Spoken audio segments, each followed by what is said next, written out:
Let's say we have this shape here, kind of like a teaspoon or sorts, but we want to make this solid. How would we go about doing that? What I would do is first I'm going to use fill command to fill in this hole right here. We're going to build a line across here, fill in this, and then we can fill the entire top surface.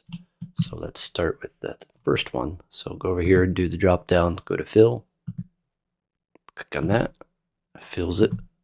Now we want to build a line from here to here. To do that, I need a sketch on a plane.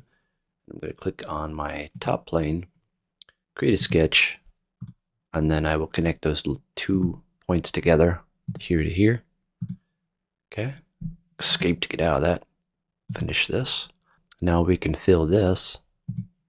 So click there and there. We can see that little shell there. Now let's fill this.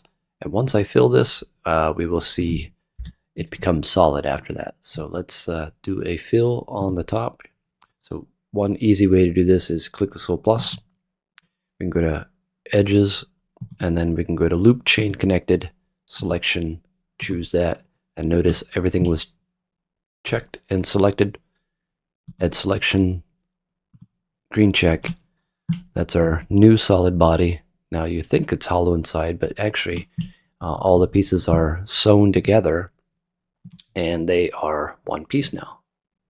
So let's grab a plane on the right. We can see it's totally solid now. And that's our fill command. Thanks for watching.